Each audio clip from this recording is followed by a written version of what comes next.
on.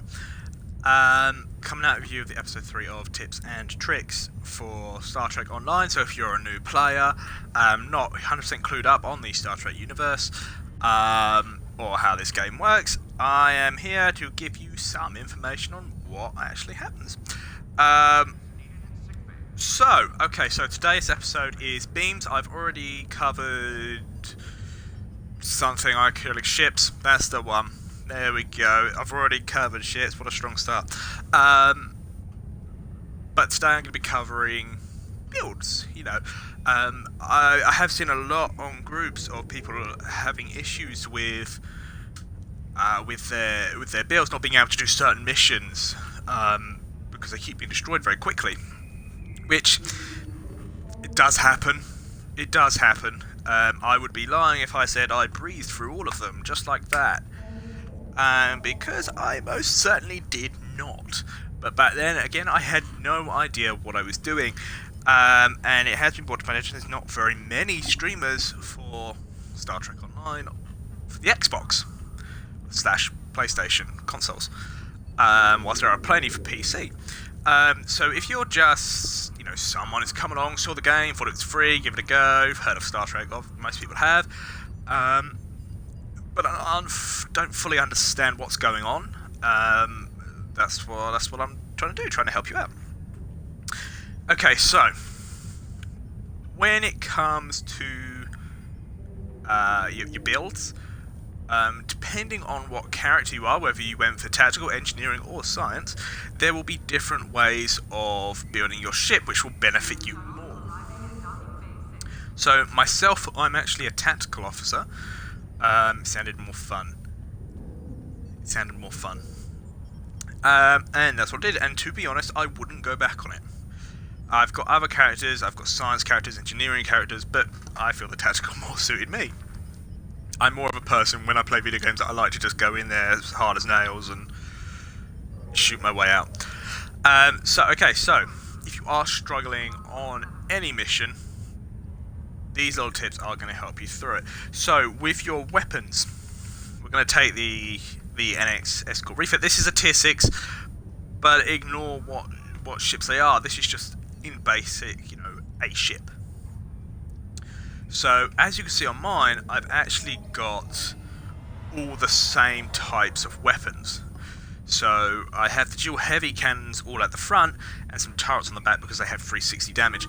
But if you are new to it, you're probably not going to be able to get hold of anything other than the turrets. That's 360. Mainly because all your stuff like your omnidirectional beams will actually require you to be, I believe, level 50 plus. So with these weapons, ignore the red writing there. It's because I haven't got it equipped, and I'm just hovering over it, so it's just a little bit like, oh, you can't attach this to the ship you've currently got equipped, which is fine. Don't worry about that. So yeah, you've got your cannons here. These are your dual heavy. So this is for the escort. So you have here, or an escort tactical class starship. So I have the dual heavies because they're quick and nimble. They can actually turn around and with their turn rate very quickly in comparison to all the other ships. Your best ones for like your turn rate, that I believe are actually your pilots, which are absolutely fantastic. But again, you need to be level 50 plus to actually own one. Bit of a drawback, but you will make it through. So if you're a tactical officer, I would probably suggest going for a tactical ship. If you're not feeling with a tactical ship, go for an engineering ship. Don't do what I did when I didn't know anything about this game, and I went for a science ship because it had the Intrepid class, and that is my favourite. And I suffered for it hugely because I did not have the abilities to actually get through it very easily. It took me one mission where you have to escape, and spoilers, have to escape Romulus, and there is or you have to get into Romulus, something like that, or Remus, or whatever, and you have to take down a warbird. Now, that was very difficult with the ship I had, because it was not built to really pummel in and suit my abilities. So obviously, being a tactical officer, I have more of an edge when it comes to DPS, pure DPS coming straight from the weapons. Science ship, it's more suited for exotic damage, and shield hardiness, but none of my abilities were around that, and they were literally just shoot, fire, get out, shoot, fire, repeat, whatever. So depending on what you are, modify your abilities to where it's needed. So when I went with this, when I go for an escort, I normally go for cannons because, like I said, they're quick and nimble and they just fly off the shelf. I go with dual heavies. They have a very small targeting arc of only 45 degrees. So if you are on your side, broadsiding, that is going to do absolutely jack all for you because you cannot get them from that angle. Your normal standard cannons can absolutely fine. They do have, I believe, 250 or 280 targeting arc. I can't remember which one it is, or it was slightly, well, it's a lot more than 45 degree. But with this, they are trickier to fly when it comes to using these 45 degree cannons because you have to make sure your front is always facing the enemy, or you are not going to be doing that damage for you. And that's the good thing on why they're so quick, is you can fly past, shoot, fly past, turn around and come back. Having the turrets on the back give me a 360 degree targeting, so if you see you have turrets in your inventory and you're like, oh, they don't really do anything though, they are doing more than you actually realise. They may not per hit have the exact same amount as like the dual heavy cannons, but they're continuously firing. Whilst your dual heavy cannons aren't continuously firing because you're going to have to turn around at some point. Just again, because your dual heavies can only be equipped onto the front. So when you're doing this, stick to one energy type as well. A lot of people will use multiple energy types because they think that it looks pretty and you're covering all bases. But no, you are handicapping yourself majorly. So what I would say, even if it has more damage, say you had everything was phaser, which quite a lot of Federation characters or Romulan, they'll go there what's normally sort of lore, so Federation's normally phasers. I know I did that when I first started. I went all phasers. But if you equip stuff like Plasma, Antiproton, Tetrion, whatever onto it, you are handicapping yourself because what you need to do is you need to have everything of the same energy type. If you want a torpedo, you can slap one on the front, no problem. Avoid using one on the back because, to be honest, you're just wasting a slot. So these consoles right here, as you can see here, they are very similar to the standard energy consoles that you are going to be getting from drops, which are going to look like this, as you can see what are highlighted here. So I've got some Antiproton, I've got some Disruptor, some Tetrion, I have got some Phaser, but they are in my shared account, so I cannot show you them. What these do is they go for the energy type. So whether it be beams, cannons, whatever, they go for what energy type yours is. So they would be the best consoles to go for.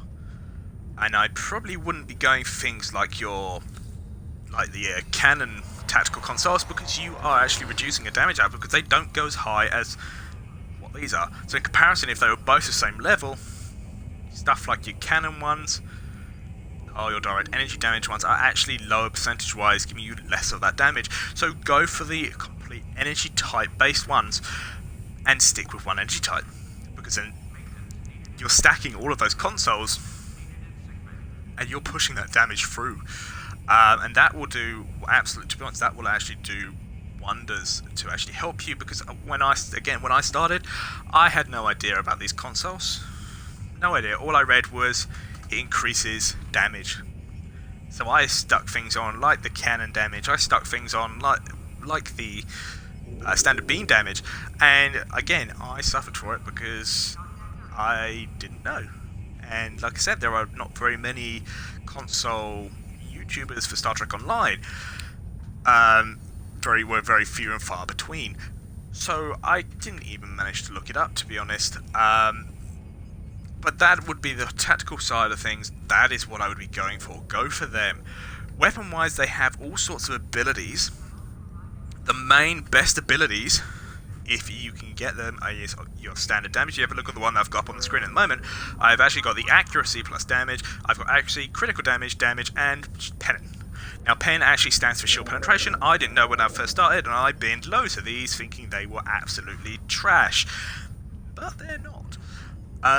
If you manage to get some cannons with damage times 2 with the shield penetration, that is absolutely fantastic, because what's actually happening is your energy weapons are going through their shields. Not all of it, but a good percentage of it. It's actually going straight through their shields and hitting their hull completely, which is absolutely brilliant, and it really does work. So going with the same energy types, it doesn't matter what colours they are. As you can see here, they are all of mine are disruptor cannons. So I've got the standard disruptor, I've got the Terran Task Force dual heavy disruptor cannon, I then have the Saboteurs disruptor cannons, and again standard disruptors. I actually have a disruptor turret on the back, and I have a heavy biomolecular disruptor turret, because that's an absolutely fantastic little turret and I would always recommend it. But they all have different abilities, which is why I've got a mix and match of colours, because they have different abilities. Like your Terran Task Force one here actually gets stronger the more damage is done to the enemy, so the lower the hull on the enemy, the stronger the weapon becomes. As you can see here, you've got damage dealt increases as target's hull decreases up to 200% damage at 25% hull, which is an absolutely fantastic thing. You cannot get that until you are gone past level 50, because it is an end game thing. So if you are below that, you cannot do it, unfortunately. Down your devices here, you are going to be getting slots for stuff like pirate. Do not put them in there. Do not put your Pirate Distress Call in there. You do not need it. As long as it's in your inventory, you can use that ability, which is quite a common thing that people actually don't know. They don't exactly tell you that. They don't exactly say, oh, just need it in your inventory. They just go, oh, equip this and you'll get this. Does not need to be equipped. So by freeing up those spaces, you can use things like turrets. You can put some more turrets in there, deployable turrets, so they're not like your standard weapons here. They have their own strengths. And you just leave like a little sentry of this turret, which is absolutely brillante. Batteries will really help as well. If you feel you are lacking in the damage output, or your hull's getting damaged, get the batteries to compensate for what you're doing. So if you want to have more damage output, your batteries will actually help, whether they be the batteries to increase like firing rate or whatever, but they all have their own abilities, so have a look at them, and they really do help.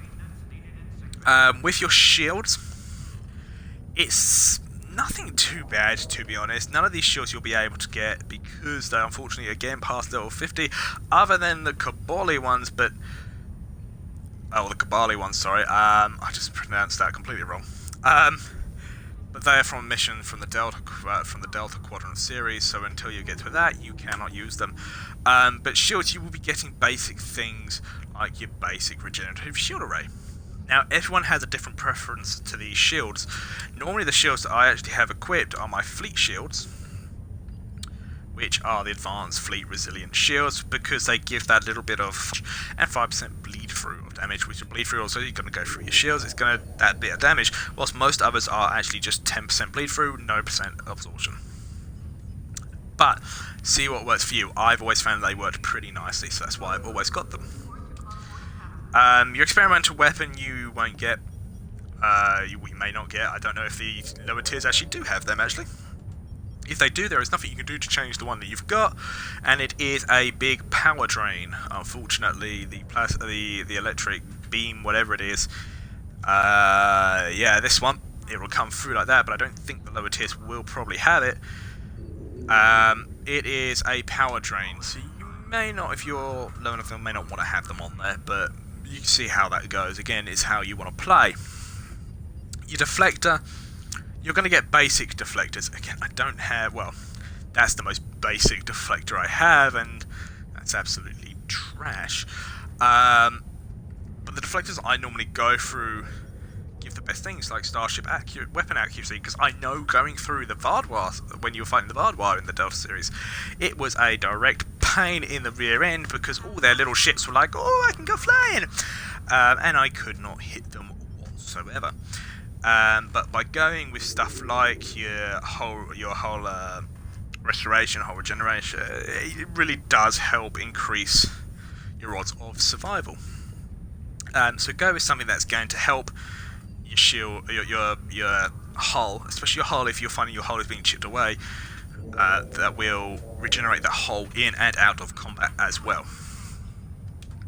But it is all about just reading it. So obviously if you are going for like a science build, stuff like your exotic damage, improves your exotic damage, your particle generators are absolutely fantastic to use because they help boost your exotic damage outputs. Which will also go for plasma-based weapons, because I believe the plasma burn is actually exotic damage, plus exotic damage. Your impulse engines, you are going to get loads of impulse just looking like this, looking like that. Your combat impulse engines, which you can see I've got some advanced fleet combat impulse engines, are actually pretty good because they're actually pretty quick. And they will be able to actually fly about faster than engines such as the assimilated sub-transport engines, which are slower in combat but faster in your sector space. But your combat engines work pretty nicely, I always thought. I'd never really had too much of an issue. You know, obviously the faster you go, the faster you can just get in and out, especially if you are using an escort. And you know, you can also turn that around as well. Your warp cores, again, I don't have any warp cores that you would really accept for that one, but that's just a basic one you get with ships. Don't worry huge amounts, but if you can get warp cores that will, if your escort benefit stuff like if you're a tactical, benefit your weapons, brilliant. If you're engineering, anything that is going to give you a nice hull regeneration or hull restoration. And if you are science, things like your exotic damage, your auxiliaries, anything that's going to boost your auxiliary will help with exotic damages as well, because it does take from that power with your exotic damages. Your engineering consoles, please ignore what I've got on here. This works for me, but you know, this is just me building this ship. Not really designed for just going through the missions. It's more a PvP ship, and it works pretty nicely for me, but this is why I don't have any of these. But you won't have access to those consoles either, unfortunately. You'll have stuff like this one here, which is just like your duranium plating, which gives that resistance there. You can see you've got plus 50 phaser damage resistance and plus 50 disruptor damage resistance. The more bases you can cover with those damage resistances, which is good, but you don't really need more than, I would say personally, 2. And then use your other engineering slots for other things, such as, again, you can't use this console, but you can get the standard equivalents, like giving like the flight turn rate there, which is good if you are deciding you want to use a bigger class starship. Ones that are more sluggish, harder to use. But what I will say is, you know, you can use stuff like this one, which gives you that plus 25 all damage resistance, but it is less.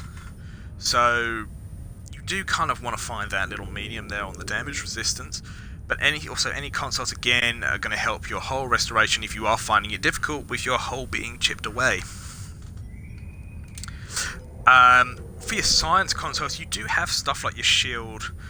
I don't think I've got... Oh yeah, I do. There we go. You have got like these emitter arrays. Now these are available at, I believe, any level. Depending on what your level are, you may get some which are slightly higher mark, you know, like Mark 7, whatever.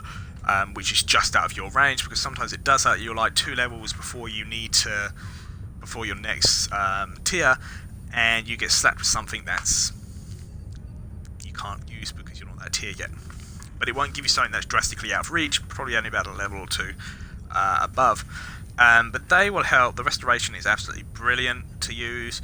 It's the better one out of the regeneration and restoration. I would always go for the restoration over it, because it has the most beneficial bits towards it. But you only really need to go fully on these for like science, but you also want to, if you are on a SO, Go things like your exotic particle generators, because again it will help all exotic damage, and that's what you really want to focus on with a science ship. Hull restoration for your engineering, DPS for your tactical, as I have already mentioned. But that's personally, when I actually found out what I was supposed to be doing, I actually went with those, because why they're epic class, because they benefited me more than what the others were. Again, I slightly went over with your tactical right at the beginning. You're going to want to be going for these and one energy type. I personally wouldn't bother with using a projectile damage console. This is not worth it. It's really not. If you can pummel out more, you know, your energy weapons are going to be firing quicker than what your torpedoes are, your projectile damages are. So by going with all energy, you are pumping out more damage than just using your torpedoes, which, if you are new to the game, you may not have the duty officers that actually decrease the recharge. I have duty officers that can decrease the recharge by, I think it was 5 seconds per one that I have equipped, and it does stack. So literally I can fire a torpedo and it'll be ready instantly. But I don't really use them anymore either. So that is basically just like a basic build, really. And that's just the starship side of it. You then need to look at your abilities and what you've actually got equipped. So if you are completely unaware, you have got this lovely gentleman down here by the Admiral who can sell you training manuals, but only for your set level, and they will be beneficial to what you may need to have. So let's just take you down, let's just have a look at him. So the bridge officer training guy, you have a quick look just down here. So you've got your tactical sections, you got your ground and your space. You've got engineering, ground and space, and you've got science, ground and space as well. You won't have these because these are for endgame. But have a look at these and what's going to benefit you more. If you do decide you want a torpedo, stuff like your torpedo spreads and your high torpedoes work pretty well. Using stuff like your fire at will is pretty good for hitting multiple targets. So if you have, it does let it hit more.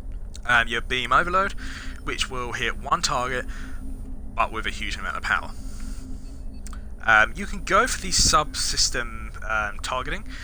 So if you find that a ship is pummeling you too quickly and you can't really recover very well, then you can use like the sub-target your engines, weapons. Sorry, not engines. Subsystem weapon targeting. Deactivate the weapons for a little bit, so you can have that shorter period of time where you can actually fire at them without being too much of an issue. Stuff like your tactical team. Again, this is only basic 1, but that goes all the way up as well. They have the added little effects there. I can probably actually show you the effects if I went onto my crew stations. If I can find it. Okay, so you've got stuff like your tactical team 1 here, which will remove hostile boarding parties, remove tactical debuffs, give your energy weapon training, which improves the energy weapon damage for 10 seconds, which is good because if you want to activate this, it will boost your damage output as well, which then will help lower their shields, decrease their hull. You then have your projectile weapon damage, which can increase your kinetic weapons. Doesn't mean just projectile. You can have things like cutting beam, and it still works because it improves kinetic weapon damage, whilst a cutting beam is kinetic. And you have your distribute shield strength to shields receiving damage. So you have one shield facing under fire, that activates, and it diverts all the others, or power of all the others, around to the one that's actually being hit. If you've got multiple, obviously, if you've got like 2, then the other 2 will then divert to both of them. But that's kind of like basic things, and to be honest, I still use these on, the ship I just shown you, I haven't got equipped. I've actually got a science vessel equipped at the moment because it is my favourite, and I was just using it. And because it has beams, because it's not really designed for cannons, I've got my beams on here. So I've got my fire at will, I've got my beam overload, I've got chemosite lace weaponry, which you will be able to equip from beginning because it is only a tier 1. and the team 2, because obviously the higher up, like tactical team 2, tactical team 3, the bigger the benefit. Tractor beams are useful. They are useful if you have a ship that is flying all over the place. However, if you're stuff like science, you want to go for things which have it like the exotic damage, such as, just see if I've got them equipped. If I can, you've got your vortexes there. You then have your Takydromus Rift here, which is all classed as exotic damage. So also the higher auxiliary you are with a science vessel and a science officer, that would benefit really, lovely. It's going to work quite well. But have a look on what's going to benefit you. If you think that you are having issues with your hull being depleted too quickly, grab another ability to help subsidize with that. You should be able to, engineering wise, if you feel your shields are being depleted, you should be able to get reverse shield polarity, which means the damage that's receiving, well, as you can see there, when taking energy damage to any shield facing, heal 71.25% of that damage to the shield facing for 12 seconds. So basically it pumps up your shields. And it really does help as well. Before I actually knew what I was doing on the game as well, I actually had that equipped more later on in it. So when I was like 40 plus and I had this equipped, it did help when I found my shields going offline. Just pump that out and whoop, shields are back. But that's just basically it. So have a look on what you feel is going down. Don't worry too much about your shields fully, mainly because there are some enemies, such as the Borg spheres. No matter how much you really try, you are going to be losing your shields if they hit you with their thingamajiggy. Yeah, with their blue beam. We'll just call it blue beam because it's gone completely out of my head. Completely out of my head. Let me see if I can find it. Tachyon beam. There we go. I knew it was something beginning with T. Tachyon beam, because their Tachyon beam is absolutely super duper buffed, and it is pretty futile to actually, if you pardon the pun, pretty futile to actually try and restore your shields.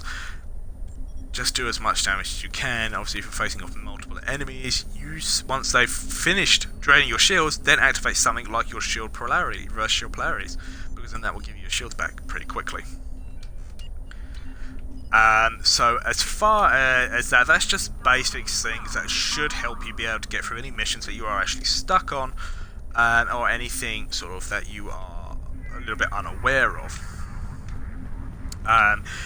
When you do start getting your duty officers, which is pretty soon, it's not too far away, you can come over, and again I didn't notice until I'd already nearly completed the whole thing, you can come over to the active slot. You can get some for ground, you can get them for space. Read what goes over. So, as you can see on here, I have a projectile weapons officer, which, like I said, actually decreases the amount of recharge time there by a good 20%. Energy weapons officer, which increases my critical chance hit, which is good, because the more critical chances you hit, the more high damage you can do. I got that guy because, well, cooldown rate on transwarp. That's pretty naff. I got Guck, and he does give the obvious down there as well, and Niran, again give me that no critical chance, but when you get them, you may not be getting the ones you want, which if you want them there and then, you can go over to the exchange and just go and pick one up. That's basically it. Have a look at the abilities and what's going to benefit you. So if you are more exotic, go for a duty officer which has more beneficent, particle generators, and that would help you a lot. Obviously, nip over to the exchange if you want them there and then, but I wouldn't worry too much. You should be getting them, or if you are struggling, then nip over there as well and just equip some of them. But if you are new to the game, you will know, or you may know, down here there is a lovely lady. As you can see, this lovely lady right here. She is going to sell you things. My biggest tip when it comes to this lady is do not bother. And why is that, you ask? Because you are going to be getting more and more things that are going to be better. You are just going to waste your energy credits. so do not bother. You can do things even below level 30, such as deep space encounters, which you can go and do, hopefully with a group of people, so you don't have to do much, and you will get drops. As long as you're in the vicinity of everything being destroyed, you will get drops, and they will be better. So don't waste your time, don't waste your money. Save it up for when you actually really need something. There and then you cannot progress without it. But as far as that goes, that is basically it. They are your basic builds, and that is basically your advice, tips and tricks.